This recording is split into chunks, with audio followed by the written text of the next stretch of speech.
이 시간 함께 하나님 말씀 보시겠습니다. 함께 보실 하나님 말씀은 누가복음 1장 26절에서 38절까지 말씀입니다. 누가복음 1장 26절에서 38절까지 말씀 한 절씩 교독하시겠습니다. 여섯째 달에 천사 가브리엘이 하나님의 보내심을 받아 갈릴리 나사렛이란 동네에 가서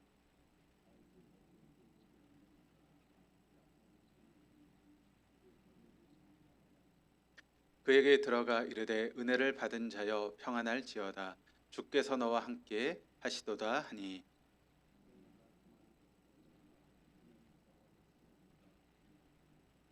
천사가 이르되 마리아여 무서워하지 말라 내가 하나님께 은혜를 입었느니라.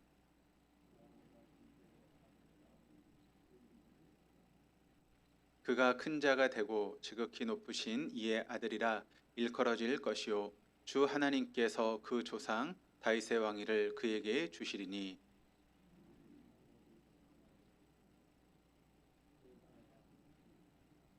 마리아가 천사에게 말하되 나는 남자를 알지 못하니 어찌 이 일이 있으리이까.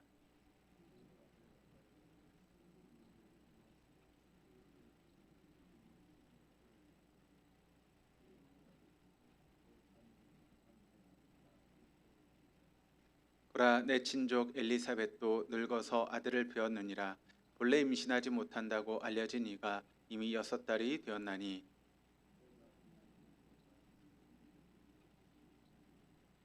같이 읽겠습니다. 마리아가 이르되 주여 여종이오니 말씀대로 내게 이루어지이다 하매 천사가 떠나가니라. 아멘. 우리 옆에 있는 분들하고 인사하시겠습니다. 잘 나오셨습니다. 오늘도 하나님이 우리 함께 하십니다 라고 인사하시겠습니다. 오늘도 하나님이 우리 함께 하십니다. 오늘 예배 자리에 나오신 여러분들을 주님의 이름으로 환영하고 또 우리에게 주시는 놀라운 은혜가 있기를 주님의 이름으로 축복합니다. 우리가 보고 있는 이 누가복음의 말씀을 보게 되면 하나님이 우리를 구원하시는 그런 구원의 역사가 기록되어 있죠. 그래서 어떤 하나님의 구원의 역사가 어떻게 이루어져 가고 있는가를 우리에게 보여주고 있는 그런 말씀입니다. 특별히 이제 우리가 보았던 누가복음 1장 25절까지의 말씀을 통해서 사가랴라고 하는 그런 사람을 우리가 말씀을 통해 나눴는데, 그 사가랴를 통해서 여러분 어떤 일이 벌어지게 되는가 하면 그의 부인이었던 엘리사벳과 아이를 낳을 수 있는 그런 상황이 아니었죠. 그런데 주의 천사가 사가랴에게 나타나서 엘리사벳에게 아이가 있을 것이다 라고 하는 그런 이야기를 하고 그 이름을 요한이라 라고 그렇게 말하게 됩니다. 그리고 그는 나시린으로서 포도주를 마시지 않고 또 태중에서부터 성령 충만한 그런 사람이 될 것이다. 그리고 그 요한이 주의 길을 예비하는 자가 될 것이다 라고 하는 것을 쭉 이야기를 해줍니다. 어떻게 보면 하나님의 구원의 그런 역사에 있어서 이 요한이 어떻게 하나님 앞에 쓰임 받을 수 있게 되었는지를 보여주는 그런 말씀이다라고 이야기할 수 있습니다. 그런데 오늘 본문의 말씀은 또 어떤 말씀인가 하면 그 하나님의 구원 역사에 어떻게 보면 속편에 해당되는 그런 말씀이다라고 이야기할 수 있습니다. 그러니까 우리가 전편에 이제 그 말씀은 어떤 말씀인가 하면 사가랴와 엘리사벳이 그렇게 그 역사를 이뤘다면, 이제 전편의 주인공은 누구인가 하면 바로 사가랴와 가브리엘 천사가 이제 전편의 주인공이었다면, 오늘 보게 되는 이 하나님의 구원 사역의 속편은 누가 주인공인가 하면 마리아와 가브리엘이 주인공입니다.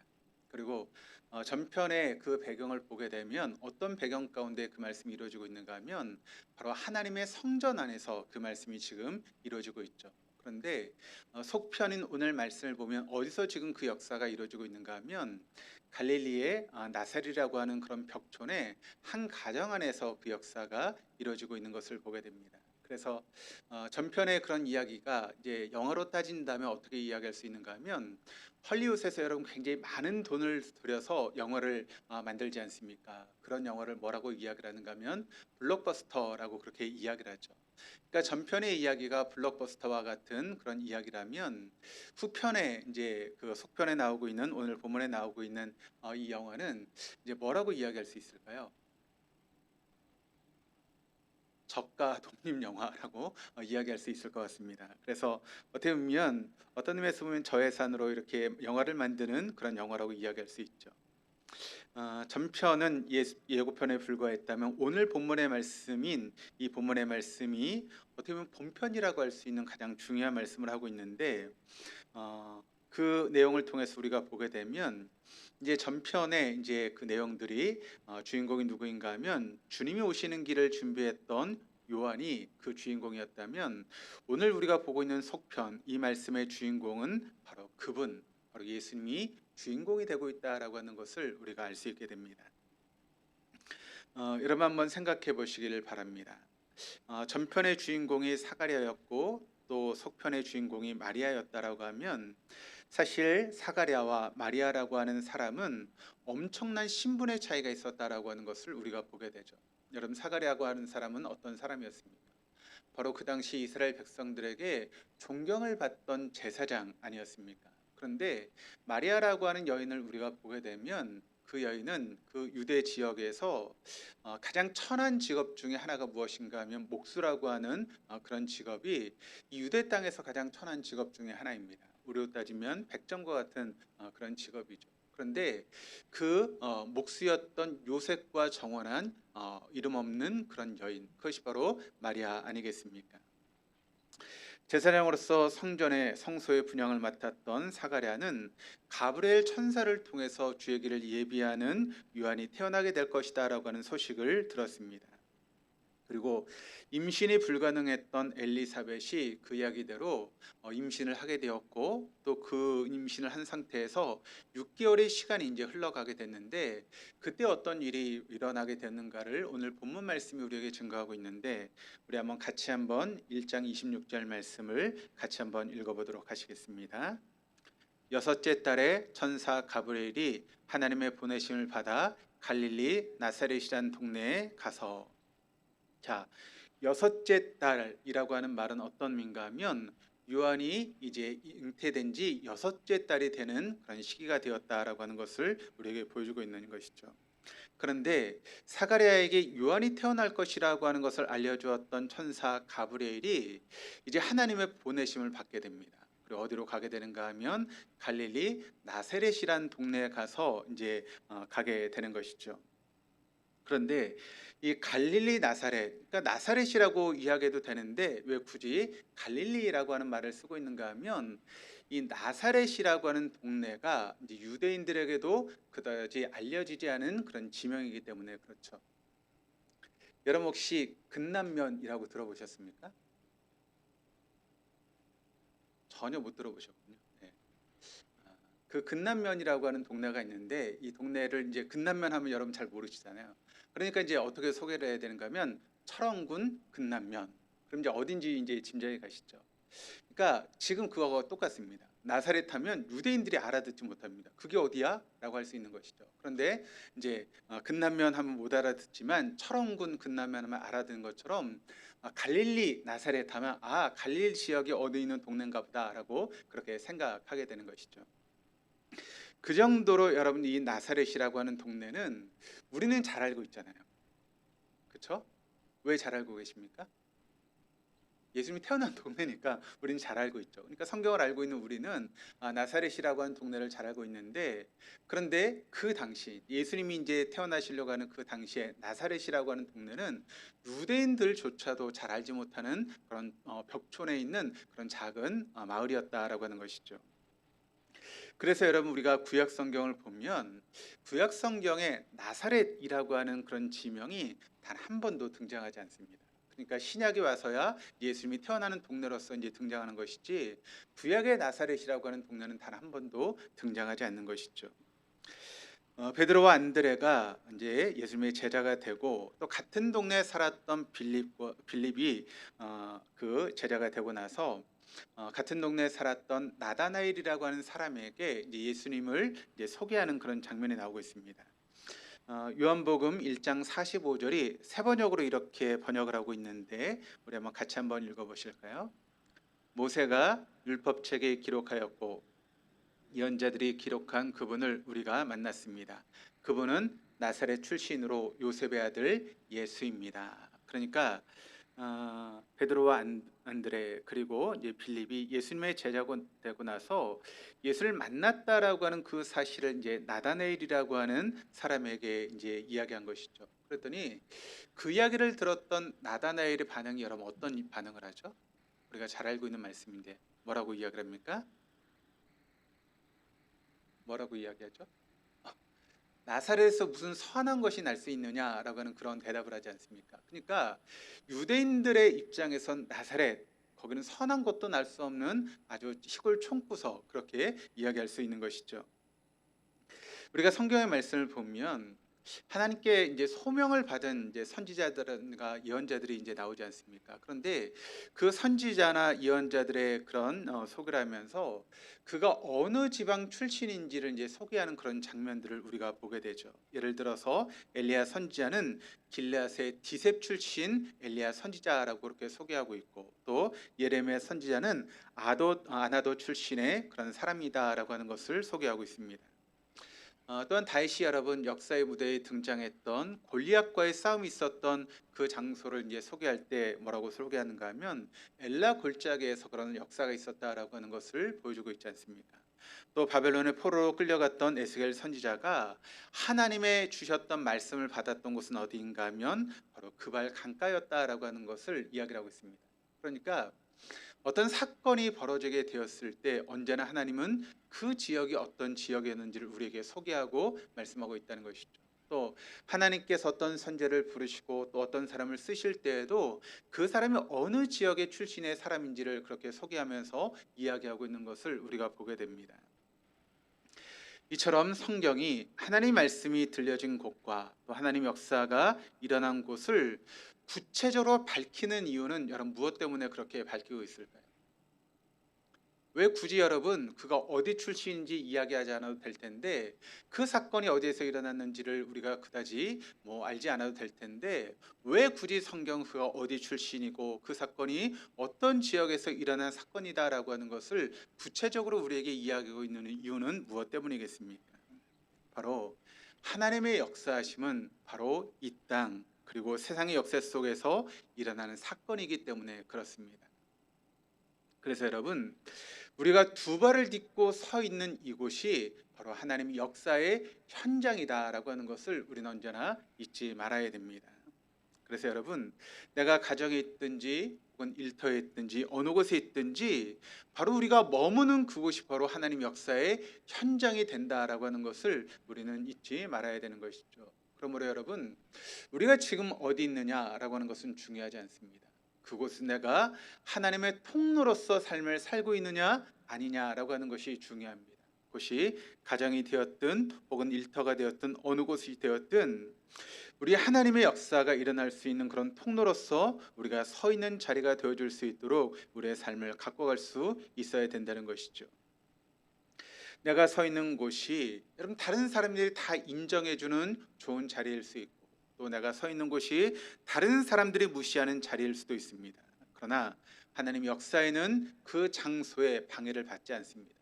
그 장소가 어떤 장소이든지 간에 하나님 역사는 우리를 통해서 일하고 나타나게 된다라고 하는 것을 여러분 믿으시기를 바랍니다. 그러므로 지금 내가 서 있는 자리가 또 내가 일하는 그 자리가 보잘것없이 생각되어지는 그런 자리라 할지라도 하나님 그 자리에서도 놀라운 하나님 역사를 일으키시는 분이다. 또 내가 이렇게 믿음으로 살아간 나를 통해서 지금도 하나님은 그 자리에서 놀라운 일들을 일으키시는 주님이시다라고 하는 것을 우리가 믿는다면 우리가 있는 자리에서 얼마나 여러분 믿음의 삶을 살아가야 하는 것일까요? 저는 이 자리에 있는 우리 모두가 그런 하나님의 역사의 통로로서 여러분이 서 있는 자리에서 믿음의 삶을 살아갈 수 있기를 주님의 이름으로 축복합니다.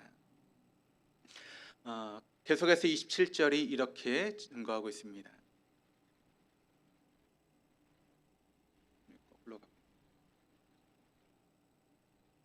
27절 말씀을 또 같이 한번 읽어보시겠습니다. 다윗의 자손 요셉이라 하는 사람과 약혼한 처녀에게 이르니 그 처녀의 이름은 마리아라. 유대인들에게 있어서 여러분 결혼이라고 하는 것은 굉장히 중요하고 또 진지하게 생각했던 그런 부분입니다. 그래서 이제 우리도 이제 옛날에 그랬지만 유대 사회에서 이제 이 예수님 당시 유대 사회에서 이제 결혼이 보통 어떻게 이루어지게 되는가 하면 부모님들끼리 이제 서로 이제 약속을 하면서 이 결혼이 이루어지게 되는 것이죠. 그러니까 이제 부모님들끼리 이제 예를 들어서 저희 집 이제 아들이 있잖아요. 그쵸? 저희 집 아들이 서원이가 있고 또 근데 다른 교회 목사님 중에 딸이 있습니다. 근데 그 딸 이름이 뭐 하나라고 한번 생각해 봅시다. 그러면 제가 그 목사님하고 이제 같은 이렇게 친한 그런 관계 속에서 그 딸을 보니까 괜찮은 것 같아요. 그럼 이제 어떻게 하는 거죠? 목사, 뭐 이 목사, 우리 아들 있잖아, 서원이. 그러면 당신 목사 그 딸 하나하고 사이가 이렇게 좋은 것 같으니까 우리 이제 커면 이렇게 둘이 결혼시키지 이렇게 이제 약속을 하는 것입니다. 그러면 이제 때가 되면 이제 서로 간 이제 결혼을 하게 되는 것이죠. 그러니까 옛날에 이제 유다사에서는 그런 식으로 이제 결혼을 많이 하게 되었다는 것이죠. 근데 여러분, 그게 유대 사회뿐만 아니라 우리나라도 옛날에 많이 그랬죠. 그래서 지금이야 이제 이렇게 뭐 젊은 사람들이 막 세상에서 일도 하고 그렇게 만날 수 있는 그런 기회들이 많았지만 예전에는 어땠습니까? 예전에는 이렇게 남녀가 서로 만날 수 있는 그런 기회가 많지 않다 보니까 서로 뭐 데이트를 하고 뭐 상대를 만나고 하는 일들이 적었죠. 그러니까 부모들이 미리 이렇게 자녀들의 그런 결혼 상대를 정해주는 경우들이 많았습니다. 그래서 어렸을 때 부모에 의해서 이루어진 약속이 이제 커가지고 이제 본인이 딱 되어서 저 사람이 괜찮다 그러면 어떻게 되죠? 그때 이제 약혼식 혹은 정혼식이라고 하는 것을 이제 하게 되는 것이죠. 그러면 여러분 뭐 상대가 싫으면 이제 그게 이제 파기되겠지만 상대가 괜찮다라고 생각하면 약혼과 정혼식이 이루어지게 됩니다. 그러면 그때부터 결혼한 것은 아니지만 이 정혼에 대한 부속력이 생기게 되는 것입니다. 보통 이제 그 정원의 기간이 한 1년 동안 이제 지속되게 되는데 1년 동안 비록 남편과 아내의 권리는 소유하지 못하지만 다른 사람들에게는 남편과 아내로 알려지게 된다는 것이죠. 그래서 약혼을 했다라고 하면 이제 저 여자는 저 사람의 아내야. 또 저 남자는 저 여자의 남편이야라고 생각하는 그런 마음들이 사람들의 마음 가운데 있었다는 것이죠. 그래서 정원 기간이 1년 정도 되어지는데 그런데 여러분 그 상대가 되는 그 남자가 만약 그 1년 안에 죽게 되면 어떻게 될까요? 결혼을 하지 못하게 되는 것이겠죠. 그런데 사람들은 그 여자를 가르쳐서 뭐라고 부르는가 하면 과부, 처녀라고 그렇게 불렀답니다. 결혼도 안 했는데 과부라는 말을 써요. 근데 이제 결혼을 하지 않았으니까 과부, 처녀라고 그렇게 이야기를 하는 것입니다. 그래서 이것이 여러분 정혼이라고 하는 것이 결혼과 똑같은 법적인 의미를 지니고 있었다라고 하는 것을 우리가 보게 됩니다. 그리고 정혼이 깨어졌을 때 그것을 파혼이라고 부르지 않고 뭐라고 불렀는가 하면 이혼이라고 불렀답니다. 그러니까 결혼한 사람들이 헤어지는 것을 이혼이라고 불렀는데 정혼한 사이에서 헤어지는 것도 이혼이라고 그렇게 불렀다는 것이죠. 소돔에 있는 롯에게 하나님 보내신 천사가 찾아왔습니다. 천사들은 롯에게 이제 하나님이 소돔 땅을 멸하실 것이다라고 그렇게 이야기를 하면서 그래서 하나님께서 자신들을 보냈다라고 그렇게 일러주셨죠. 그때 롯이 보인 반응이 창세기 19장 14절 말씀을 통해 나타나고 있는데 같이 한번 읽어보시겠습니다. 롯이 나가서 그 딸들과 결혼할 사이들에게 말하여 이르기를 여호와께서 이 성을 멸하실 터이니 너희는 일어나 이곳에서 떠나라 하도 그의 사이들은 농담으로 여겼더라. 여러분 여기 말씀을 보니까 롯에게 딸들이 있었다라고 이야기를 합니다. 그런데 이 딸들이 결혼을 했습니까? 안 했습니까? 했습니까? 안 했습니까? 결혼할 그러면 한 거예요, 안 한 거예요? 안 한 거죠. 지금 하지 않은 것입니다. 그런데 여러분 결혼할 뭐라고요? 남자라고 이야기하지 않고 뭐라고요? 사위라고 이야기를 하고 있습니다. 그러니까 결혼하지 않은 상대인데 아마 약혼을 한 것 같죠. 그러니까 정혼한 그런 상태에 있는 것 같은데 그들을 사위라고 그렇게 부르고 있는 것이죠. 그러니까 여러분 그 당시의 풍습이 어떤 풍습인지를 우리가 보게 되는 것입니다. 일반적으로 정혼의 기간이 끝날 때 이제 결혼식을 올리게 되는데 결혼식은 유대에서 한 일주일이나 2주간 동안 지속되는 그런 성대한 그런 축제가 되는 것이죠. 그리고 이때부터 두 사람이 완전한 부부가 되는 것입니다. 그런데 가브리엘 천사가 지금 마리아를 찾아왔을 때 마리아의 모습이 어떤 모습인가? 바로 정혼한 상태였다라고 하는 것을 우리가 알게 됩니다. 그래서 마리아를 찾아왔던 가브리엘 천사가 증거했던 말씀이 28절 말씀을 통해 나타나고 있는데 이렇게 증거합니다. 같이 한번 읽어보실까요? 그에게 들어가 이르되 은혜를 받은 자여 평안할지어다 주께서 너와 함께 하시도다 하니. 가브리엘 천사가 마리아에게 전하는 말이 여러분 심상치 않게 느껴집니다. 여러분 만약 어떤 대학의 대학교 총장이라든가 아니면 고위 공무원에 있는 그런 사람이라든가 아니면 유명한 정치인이 있다고 한번 생각해 보시길 바랍니다. 그리고 이제 대통령이 새로 뽑히고 이제 장관을 막 이렇게 준비하는 그런 과정 가운데 청와대에서 만약 그 사람에게 연락이 온다면 그건 어떤 전화일까요? 그리고 대학 총장이고 유명한 정치인이고 그런데 청와대에서 전화가 왔다. 그건 어떤 의미죠? 이 사람을 장관시켜야겠다라고 하는 그런 의미로서 이제 청와대에서 이제 여러 가지 알아보면서 전화하는 것 아니겠습니까? 그러면 그 전화를 받은 사람은 어떤 마음을 가질까요? 드디어 때가 왔구나. 내가 내 날개를 펼칠 수 있는 좋은 기회가 왔구나라고 생각할 것입니다. 그런데 만약 청와대에서 저한테 전화가 왔다. 그럼 저는 어떤 마음일까요? 나 드디어 때가 왔구나. 나도 장관으로서 이렇게 내 포부를 펼칠 때가 됐구나라고 하는 그런 마음을 가질까요? 전화 잘못하셨습니다라고 그렇게 하지 않겠습니까? 그러니까 저는 전혀 그런데 준비가 되어 있지 않고 저를 부를 리가 없기 때문에 아마 저는 그런 전화를 받아도 잘못했다라고 그렇게 이야기할 것입니다. 당시에 여러분 여성들은 굉장히 이른 나이에 결혼을 했습니다. 그래서 당시 풍습대로 우리가 생각해 본다면 이때 마리아의 나이가 어느 정도 되었을까요? 보통 10대 중후반 정도의 나이입니다. 그러니까 우리로 따지면 여러분 어느 정도 나이인가 하면 고1, 고2 아니면 중3 그 정도 나이대에 바로 마리아의 나이였다는 것이죠. 그런데 여러분 그런 마리아에게 가브리엘 천사가 나타났습니다. 얼마나 놀랐을까요? 그렇죠? 별로 안 놀라시나요? 굉장히 놀라겠죠. 그래서 29절에 계속해서 이렇게 이야기를 합니다. 처녀가 그 말을 듣고 놀라 이런 인사가 어찌함인가 생각하며. 사가랴가 놀랐던 장면을 누가복음 1장 8절에서 12절에 이렇게 증거하죠. 마침 사가랴가 그 반열의 차례대로 하나님 앞에서 제사장의 직무를 행할세 제사장의 전례를 따라 제비를 뽑아 주의 성전에 들어가 분향하고 모든 백성은 그 분향하는 시간에 밖에서 기도하더니 주의 사자가 그에게 나타나 향단 우편에 선지라 사가랴가 보고 놀라며 무서워하니. 사가랴가 놀라게 되었을 때 사가랴의 놀람의 의미는 온몸이 떨릴 정도의 그런 놀람이다라고 하는 것입니다. 그런데 사가랴가 놀란 이유는 향단 우편에 서 있는 주의 천사 가브리엘을 보았기 때문에 그렇습니다. 그럼 밤에 어두운 골목길을 한번 간다고 한번 생각해 보시기를 바랍니다. 그래서 밤에 이렇게 어두운 골목길을 가니까 좀 무서운 마음이 있잖아요. 그러면 종전검으로 막 이렇게 걷는 것도 아니고 뛰는 것도 아니고 막 그렇게 가고 있는데 갑자기 여러분 누군가 불쑥 나타난다면 어떠실 것 같아요?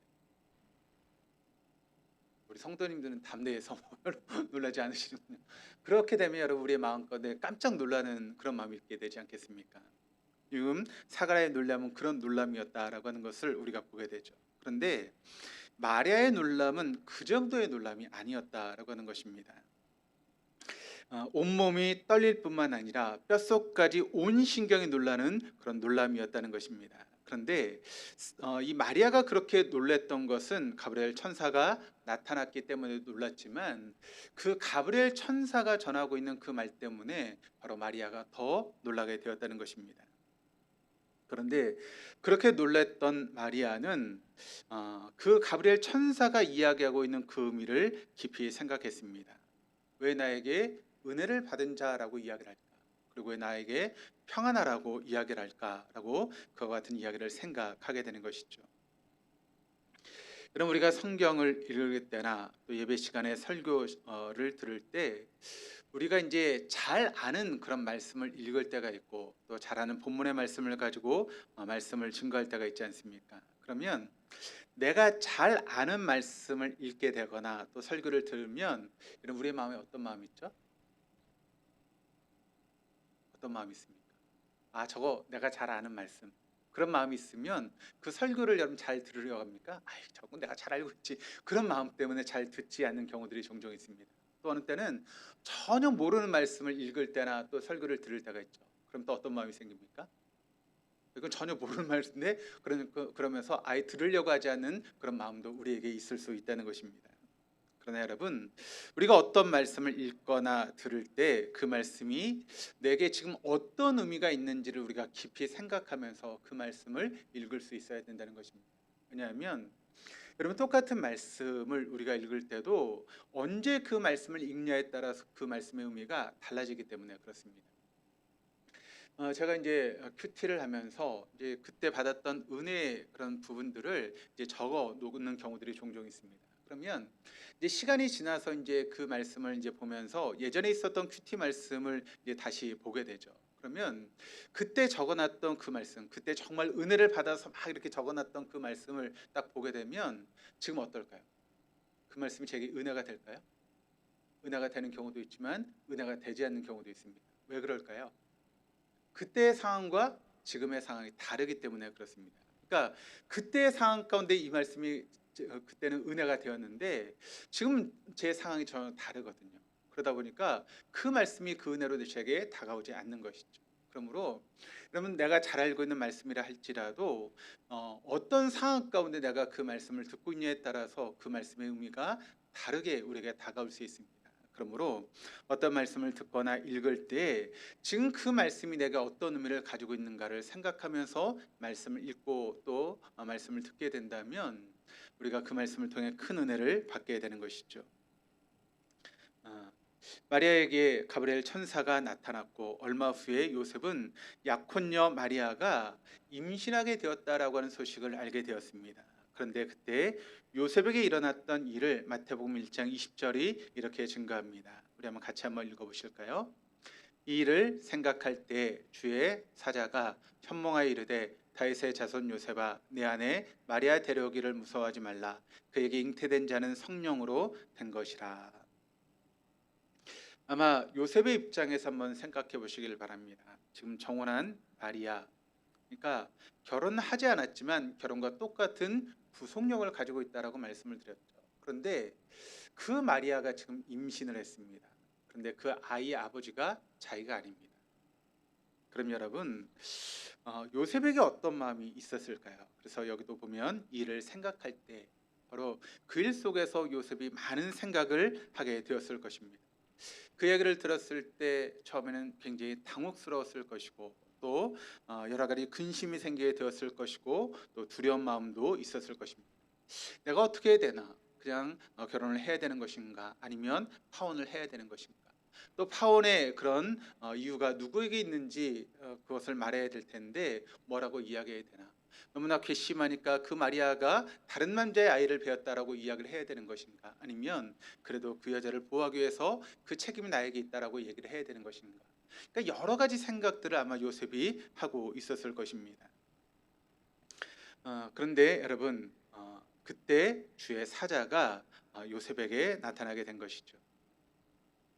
시편 기자가 시편 94편 19절 말씀을 통해서 이런 이야기를 합니다.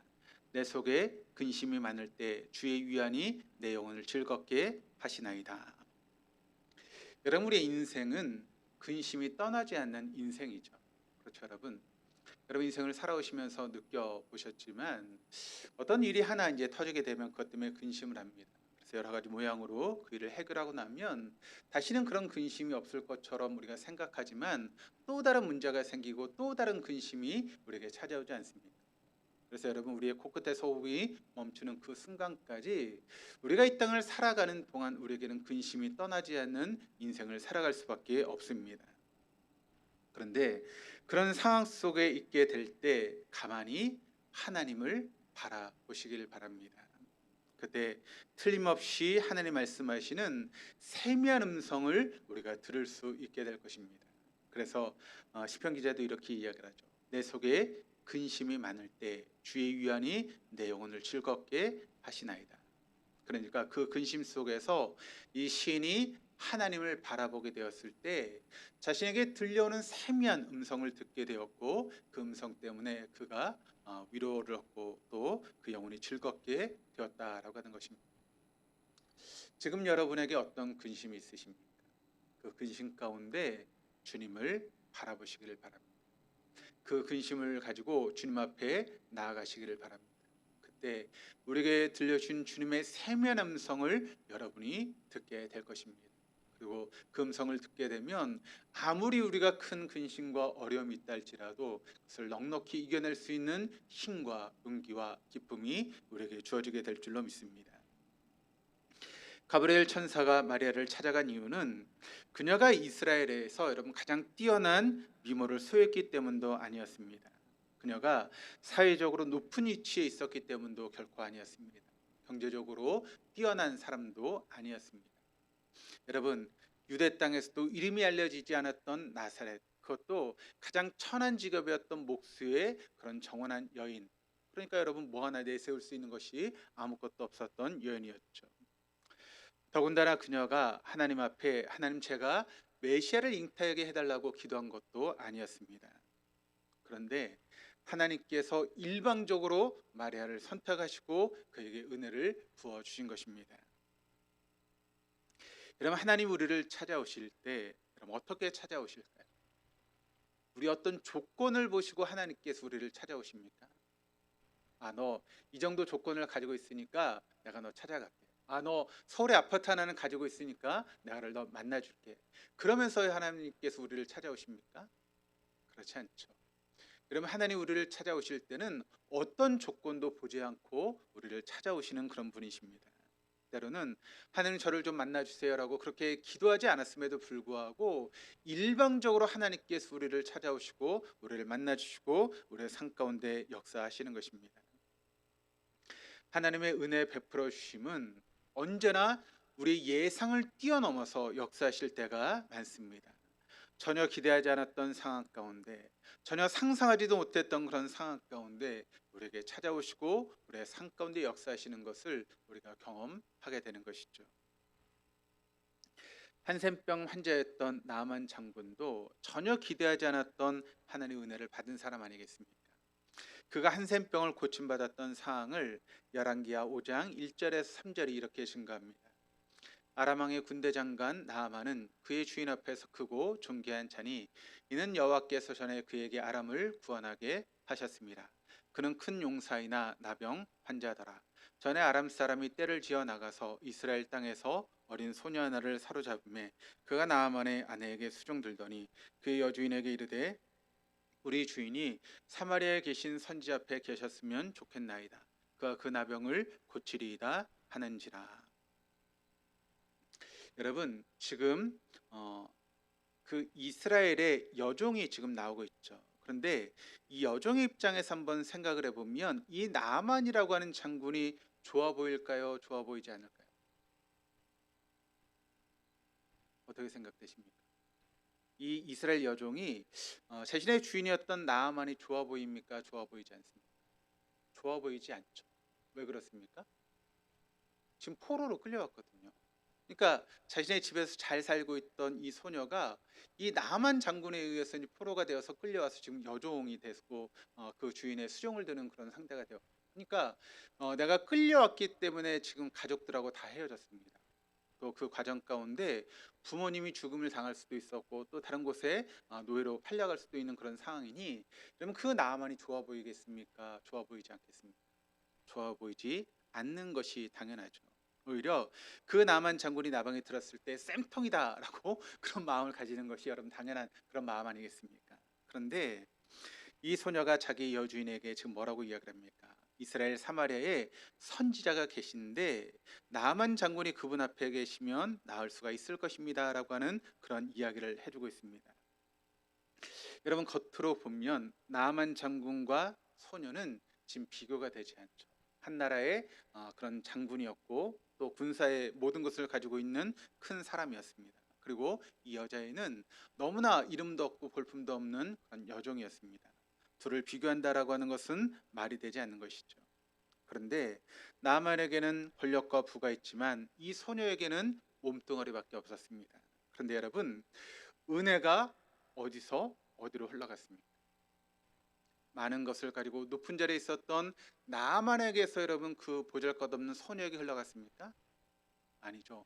보잘것없는 소녀였던 그 소녀에게서 나만 장군에게 그 은혜가 흘러갔다라고 하는 것을 우리 놓치지 말아야 됩니다. 여러분, 우리 인생을 돌아보아도 우리에게 다가왔던 하나님의 손길은 나보다 훨씬 못했던 사람을 통해서 역사하실 때가 여러분 있지 않습니까? 때론 나보다 낮아 보이고 참 작아 보이는 자를 통해서 하나님의 은혜가 흘러 들어오는 그런 경우들이 많이 있다라고 하는 것을 우리가 경험하게 됩니다. 심지어는 우리가 알지 못하는 사람을 통해서도 손을 내밀어서 우리에게 은혜를 주실 때가 있지 않습니까? 올해 우리 교회에 이제 외국인들이 한번 찾아왔던 적이 있죠. 가족들이 한번 찾아왔습니다.